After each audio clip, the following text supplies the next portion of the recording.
నమస్తే. ప్రస్తుతం మనతో పాటు సీనియర్ జర్నలిస్ట్ భరద్వాజ్ ఉన్నారు. ఆయనతో మాట్లాడదాం. నమస్తే సార్. నమస్తే సార్, అసెంబ్లీ సమావేశాల్లో సీఎం రేవంత్ రెడ్డి ఒక మాట అయితే అన్నారు. యూట్యూబ్ ఛానల్ అడ్డం పెట్టుకొని ఇష్టం వచ్చినట్టు మాట్లాడుతుంటే నడవదు, తోడుకలు తీస్తామన్నట్టుగా ఆయన ధోరణి ఉంది. దీన్ని ఎలా చూడొచ్చు అంటారు? అండ్ ఇంకా కొనసాగుతాయి అంటారా అరెస్టులు? అంటే అరెస్టులు కొనసాగిస్తానని ఆయనే చెప్పాడు. పైగా గుడ్డలు ఉడదీస్తానన్నాడు. ఇంకా చాలా మాట్లాడేశాడు ఆయన.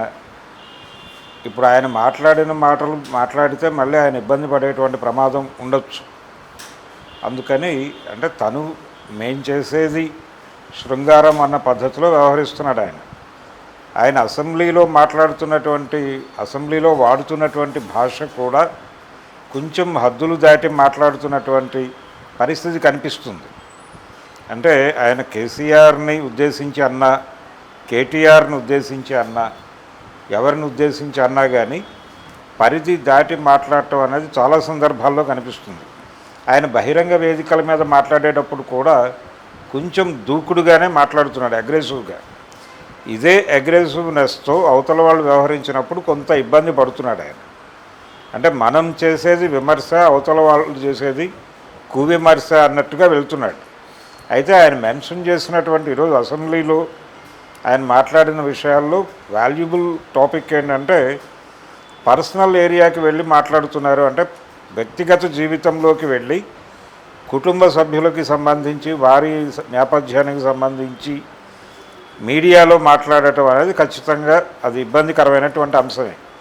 ఇది కరెక్ట్ కాదు. దీన్ని ఎవరైనా సరే వ్యతిరేకించి తీరాలి. అంటే రాజకీయాల్లో ఇది కూడా సామాన్యంగా జరిగిపోతుంది. ఇది కేవలం మీడియా నుంచే జరగడం లేదు, ఇది రాజకీయాల్లో కూడా జరుగుతోంది. ఆయన కూడా సాక్షాత్తు రేవంత్ రెడ్డి గారే స్వయంగా కేటీఆర్ గురించి మాట్లాడిన సందర్భాల్లో ఆయన కూడా ఆయన వెనకాల ఉన్నటువంటి వారి మీదకి వెళ్ళి మాట్లాడిన సందర్భాలు అనేక ఉన్నాయి. ఆ బయటలన్నీ కట్ చేసి వినిపించవచ్చు ఆయనకు కావాలంటే. కాబట్టి ఎదుటివారికి చెప్పేటప్పుడు అంటే మనకి ఒక వేలు ఎదుటివారి వైపు చూపించినప్పుడు 4 వేళ్ళు మీ వైపు, అంటే 3 వేళ్ళు మీ వైపు, 1 వేలు పైకి చూపిస్తుంది అనేది ఒక సేయింగ్ ఉంది మనకి. అంటే అవతల వాడి వైపు 1 వేలు, వీళ్ళ వైపు 3 వేళ్ళు, ఒకటి భగవంతుడి వైపు అనేది ఒక నిర్వచనంగా చెప్తారు దానికి. అట్లా ఆయన కేటీఆర్ గురించి, అలాగే డ్రగ్స్కి సంబంధించి మాట్లాడిన సందర్భాల్లో ఆయన కేటీఆర్ను లింక్ చేసే విధానము, ఇవన్నీ చూస్తే ఆయన కూడా ప్రైవసీలోకి వెళ్ళి మాట్లాడతాడు. కానీ తను మాట్లాడేది తప్పనే విషయం ఆయనకు అర్థం కావట్లేదు. తను కూడా హద్దు దాటి వెళ్తున్నారు. హద్దు దాటి వెళ్ళటం అనేది రాజకీయ నాయకులు ఇటీవల కాలంలో చేసినంతగా గతంలో ఎప్పుడూ లేదు. అంటే ఈ మధ్య జగన్మోహన్ రెడ్డి మాట్లాడటం కూడా అలాగే మాట్లాడేవాడు. ఆయన సీఎంగా ఉన్న రోజుల్లో పర్సనల్ ఏరియాలోకి వెళ్ళి మాట్లాడటం అనేది చాలా ఎక్కువ చేశాడు ఆయన. పర్టికులర్గా పవన్ కళ్యాణ్కి సంబంధించి పవన్ కళ్యాణ్ వ్యక్తిగత జీవితంలోకి వెళితే తప్ప విమర్శించటం కుదరదు అన్న పద్ధతిలో ఆయన వ్యవహరించేవాడు. అలాగే కేటీఆర్ గురించి మాట్లాడాల్సి వస్తే అతని పర్సనల్ లైఫ్లోకి వెళితే తప్ప విమర్శించడం కుదరదు అన్న పద్ధతిలో ఈయన మాటలు నడిచేవి. ఇది కొంత ఇబ్బందికరమే. నిజంగానే కల్చర్ ఉండాలి. అలాగే పార్లమెంటరీ భాష అంటేనే భయం కలిగించే పరిస్థితికి తీసుకొచ్చారు. అంటే అసెంబ్లీ లేకపోతే పార్లమెంట్ సమావేశాలు లైవ్లు ఇస్తున్నారు. ఈ లైవ్లు విని పిల్లలు చెడిపోతారేమో అని తల్లిదండ్రులు భయపడే లెవెల్కి అక్కడ భాష నడుస్తోంది. అందుకని కొంచెం ఆ భాషకు సంబంధించినటువంటి ఒక కట్టడి ఉండాల్సినటువంటి అవసరం ఉంది అని ప్రజలందరూ ఫీల్ అవుతున్నారు. అలాగే విమర్శలు కూడా పొలిటికల్ విమర్శలతో ఇబ్బంది లేదు. రాజకీయపరమైనటువంటి విమర్శ ఎవరి మీద చేసినా విధానపరమైనటువంటి విమర్శలు, విధానపరమైనటువంటి పద్ధతుల్లోనే ఆ విమర్శ జరిగినప్పుడు ఎవరికి ఏ ఇబ్బంది ఉండదు. కానీ పర్సనల్గా టార్గెట్ చేయటం, అలాగే సింగ్యులర్లో మాట్లాడటం, నువ్వు అని వాడేయటం, నీ అంతు చూస్తాను, కొడుకుల్లారా, ఈ లెవెల్లో వెళ్ళటం, ఇది ఇబ్బందికరం. ఇలాంటివి ఎవరు మాట్లాడినా తప్పే. అది సీఎం స్థాయిలో కూడా జరుగుతోంది. మర్చిపోతున్నారు వీళ్ళు. మనం ఏ వేదిక మీద ఉన్నాం, ఎక్కడ మాట్లాడుతున్నాం అనేది కూడా మర్చిపోయి పర్సనల్గా తీసుకోవటం అనేది ఇబ్బందికరం. ఆయన ఇంకో మాట వాడాడు, ప్రజా జీవితంలో ఉన్నాను కాబట్టి నేను భరిస్తాను అనుకుంటున్నారేమో, అది కూడా రక్తం మరుగుతోంది, ఇలాంటి భాష అంతా వాడాడు ఆయన. అంటే రక్తం ప్రజాసేవలో ఉన్నారు మీరు, ప్రజా జీవితంలో లేరు. ప్రజాసేవలో ఉన్నాము అని మీరు అనుకుంటే ప్రజలకి సేవ చేసేవాడికి తన మీద ప్రేమ ఉండకూడదు అని రాజనీతి శాస్త్రం చెప్తోంది. అంటే ప్రజలకి సేవ చేయదలుచుకున్నప్పుడు తన మీద తనకి ప్రేమ లేని వాడు ఎక్కువ సేవ చేయగలడు అని. ఈ పర్సనల్గా తన మీద తనకి ఇంకా ప్రేమ ఉంది రేవంత్ రెడ్డి గారికి. ఆ ప్రేమ ఉండటం వల్లనే ఆయన రక్తం మరుగుతోంది. రక్తం మరగటం ఆగిపోవాలి, ఆగిపోతే ఆయన నిజమైన ప్రజాసేవకుడిగా మారతాడు. అది గుర్తించాలి ఆయన. అందుకని ఆయన మీడియాకైతే, మీడియాలో వస్తున్నటువంటి వార్తలకి, మీడియాలో పెడుతున్నటువంటి థంబ్నెయిల్స్కి ఆయన కొంత అధిక ప్రాధాన్యతనిచ్చి కొంచెం హర్ట్ అవుతున్నాడు. అంటే తనని పబ్లిక్లో చులకన చేస్తున్నారు అని ఆయన వాపోతున్నాడు. కానీ ఇంతకంటే దారుణంగా చులకన చేసినటువంటి గత ముఖ్యమంత్రులు ఉన్నారు. అంటే ఒక దశలో అంజయ్ గారి గురించి చాలా దారుణమైన జోకులు సర్క్యులేట్ అయ్యేవి. ఆయన దృష్టికి కూడా వెళ్ళేవి కానీ ఆయన పట్టించుకునేవాడు కాదు. అలాగే ఎన్టీఆర్ని రెడిక్యూల్ చేస్తూ రకరకాల కార్టూన్స్ వేసేవారు. ఆయన కూడా ఒక్కసారి ఆయన శ్రీధర్ని ఒకసారి పిలవండి, మాట్లాడాలనుకుంటున్నాను అన్నాడు ఆయన. అంటే ఇక నుంచి భిన్నమైనటువంటి ఎన్టీఆర్ని చూస్తారు అని ఆయన అసెంబ్లీలో ఒక ప్రకటన చేశాడు. దానికి ఈనాడులో ఈయన వేసిన కార్టూన్ ఏంటంటే ప్యాంటుని షర్టులాగాను, షర్టుని ప్యాంటుగాను ధరిస్తూ ఉంటాడు ఆయన రూమ్లో, రామారావు గారు. అది కార్టూన్ వేసాడు ఈనాడులో. అది రామారావు గారు చూసి రామోజీరావు గారికి ఫోన్ చేసి ఒకసారి మీ కార్టూనిస్ట్ని పంపించండి ఆఫీస్కి, ఒకసారి అతనితో మాట్లాడదాం అనుకుంటున్నాను అన్నాడు ఆయన. అయితే పంపించలేదు. రామోజీరావు గారు వెళ్ళి కలిసి మాట్లాడి దాన్ని అక్కడితో ముగించారు. శ్రీధర్ ఆయన ముందుకు వెళ్ళే పరిస్థితి రాకుండా నివారించాడు ఈయన. అది చాలా సందర్భాల్లో ఆయన ఈ మధ్య ఇంటర్వ్యూలు ఇచ్చాడు యూట్యూబ్ ఛానల్స్కి శ్రీధర్ గారు. వాటిలో కూడా చెప్పుకున్నాడు ఆయన, ఆ రోజు వెళ్ళుంటే నాతో ఎలా మాట్లాడి ఉండేవారు ఆయన అని. అలా ఆయన్ని చాలా రెడిక్యూల్ చేస్తూ చాలా కార్టూన్లు వేశారు. అలాగే రాజీవ్ గాంధీని రెడిక్యూల్ చేస్తూ చాలా కార్టూన్లు వచ్చేవి ఆ రోజుల్లో. అంటే ఆయన కంప్యూటర్ విద్య గురించి చాలా ఎక్కువ మాట్లాడేవాడు రాజీవ్ గాంధీ గారు. కాంగ్రెస్ పార్టీకి అనుకూలంగా వ్యవహరిస్తున్నట్లు కనిపించినటువంటి ఆ రోజుల నాటి దినపత్రిక ఉదయంలోనే ఒక కార్టూన్ వేశాడు మోహన్ గారు. పిల్లలు మామూలుగా చదువుకుంటూ కాకరకాయ అని చదువుకుంటూ ఉంటారు.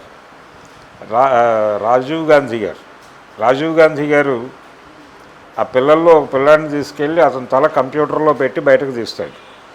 తీగానే వాడు కీకరకాయ అని అరుస్తాడు. అలాంటి కార్టూన్లు వేశాడు ఆయన ఆ రోజుల్లో. ఇలా రాజీవ్ గాంధీ మీద కార్టూన్లు వచ్చినాయి, ఎన్టీ రామారావు గారి మీద కార్టూన్లు వేశారు, రెడిక్యూల్ చేశారు. కొన్ని సందర్భాల్లో ఆయన చూసి నవ్వుకునేవాడు. ఆయన మీద సినిమాలే తీశారు. ఎన్టీఆర్ మీద దాదాపు 8 సినిమాలు తీసి ఆయన ఆ సినిమాల్లో చాలా వికృతంగా కూడా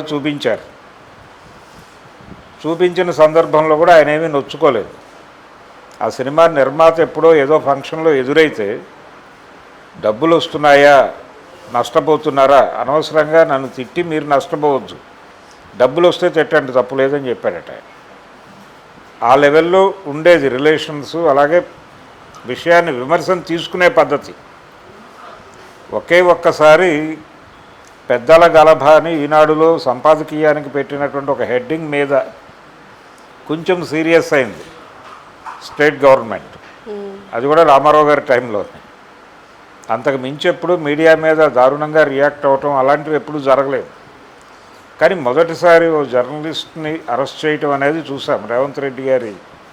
అంటే ఆ క్రిటిసిజం మీద ఈ అరెస్టు ద్వారా ఆయన మీడియాకు ఒక వార్నింగ్ ఇస్తున్నాను, నేను కాన్షియస్గానే చేశాను ఈ అరెస్ట్ అనేది ఎస్టాబ్లిష్ చేసి ప్రకటించాడు ఈరోజు. ఇది జరుగుతాయి రిపీటెడ్గా, మీ మీద దాడులు చేయడానికి పెద్ద మేము ఇబ్బంది పడమన్న పద్ధతిలో చెప్తున్నాడు ఆయన. నిజానికి ప్రెస్ యాక్ట్ తీసుకురావచ్చు, అసెంబ్లీలో పెట్టి ఒక యాక్ట్ తీసుకొచ్చి ఈ పద్ధతిలో రాయాలని చెప్పచ్చు. అంటే ఎమర్జెన్సీ రోజుల్లో పత్రికల్లో పనిచేసిన వాళ్ళకి గుర్తుండి ఉంటుంది. పేపర్ మొత్తం సెట్ అయిన తర్వాత పొద్దున్నే కలెక్టర్ ఆఫీస్కి పంపించి వారు వెరిఫై చేసి ఇందులో అభ్యంతరకరమైన వార్తలు ఏవీ లేవు అని సంతకం పెట్టిన తర్వాతే ప్రింటింగ్కి వెళ్ళేది పేపర్. అంటే మార్నింగ్ వచ్చేది కాదు, డైలీ పేపర్ సాయంత్రం వచ్చేది. ఈ సంతకాల ప్రాసెస్ అంతా అయిన తర్వాత వచ్చేది. కాబట్టి సెన్సారింగ్ అనేది ఉండేది ఆ రోజుల్లో బలంగా. వాళ్ళ ప్రభుత్వ అనుకూల వార్తలు మాత్రమే ఉండవలను, వ్యతిరేక వార్తలు ఒక పరిమితిలో మాత్రమే అనుమతించవలను అన్న పద్ధతి నడిచింది ఇందిరాగాంధీ గారి రోజుల్లో. అది చేయవచ్చు. అలా మనకు ఒక ప్రెస్ యాక్ట్ పట్టుకొచ్చి, తెలంగాణ ప్రెస్ యాక్ట్ను లేకపోతే మీడియా యాక్ట్ అను ఒక చట్టం చేసి, ఇదిగో ఇవి గైడ్ లైన్స్, ఈ విధంగా ఉంటే ఓకే, లేకపోతే కనుక ఈ యాక్ట్ కింద కేసు పెడతాం, దానికి ఇవి శిక్షలు అని కూడా ప్రకటించేస్తే ఒక పద్ధతిలోకి వస్తుంది. కాబట్టి అలాంటి ప్రయత్నం ఏదైనా రేవంత్ రెడ్డి గారు విప్లవాత్మకంగా చేసేస్తారా? ఆయన కూడా కట్టడి చేసుకోవాలి. ఆయన కూడా దూకుడు మాటలు ఆపేయాలి. దూకుడు మాటలు ఆపేసి ఆయన కూడా పద్ధతిగా మాట్లాడితే ఆ పద్ధతిని రిప్రజెంట్ చేయట్లేదు వీళ్ళు అని చెప్పి దాడి చేయొచ్చు ఆయన. అందుకని మీడియాతో యుద్ధం అనేది ప్రభువులకి అది తప్పదు. అంటే తన్ని ఎలా ప్రొజెక్ట్ చేస్తున్నారు అనేదే కదా ఎవరికైనా, తన్ని రెడిక్యూల్ చేస్తున్నారు అనేది ఆయన బాధ. ఆ రెడిక్యూల్ చేయటాన్ని ఆపడం కోసం ఆయన ప్రయత్నం ఆయన చేస్తున్నాడు. ఇది మీడియా స్వేచ్ఛని హరించేలాగా కూడా వెళ్ళొచ్చు. ఆ వెళ్ళిన సందర్భాల్లో ఇటు నుంచి కూడా నిరసన జ్వాలలు మొదలైతాయి. అంటే కాంగ్రెస్ పార్టీ ప్రతి ఆర్గనైజేషన్కి కూడా ఒక సోషల్ మీడియా సైన్యం ఉంటుంది. ఈ సోషల్ మీడియా సైన్యం ప్రసార మాధ్యమాలలోకి జొరబడి వాళ్ళు ట్రోల్ చేయటము, ఈ వ్యవహారాలన్నీ చూస్తున్నాం మనం. ప్రతి పార్టీకి ఉన్నారు, బీజేపీకి ఉన్నారు. అంటే రాహుల్ గాంధీని పప్పు అని ప్రమోట్ చేయడానికి వాళ్ళు కొన్ని కోట్లు ఖర్చు పెట్టారు బీజేపీ నుంచి. అలాగే జగన్మోహన్ రెడ్డి లోకేష్ని పప్పు అని చెప్పి జనాల్లోకి పంపు చేయడానికి ఆయన డబ్బులు ఖర్చు పెట్టాడు ట్రోల్ సైన్యం మీద. జగన్ దుర్మార్గుడు అనేది ప్రచారం చేయడానికి ట్రోల్ సైన్యం మీద చంద్రబాబు నాయుడు గారు కూడా భారీగా ఖర్చు పెట్టాడు, విస్పరింగ్ క్యాంపెయిన్. ఈ గుసగుసల ప్రచారం చేయడానికి ప్రతి పార్టీకి ట్రోల్ సైన్యం ఉంటుంది. ఇదంతా పెయిడ్ సైన్యమే ఆయన అన్నట్టుగా. ఆయన ఆ మాట వాడాడు, వీళ్ళందరూ పెయిడ్ సైన్యము అన్నాడు. ఆ పెయిడ్ సైన్యాలు ఉన్నమాట వాస్తవమే. అవి కేవలం బీఆర్ఎస్కి మాత్రమే లేవు, అన్ని పార్టీలకి ఉన్నాయి.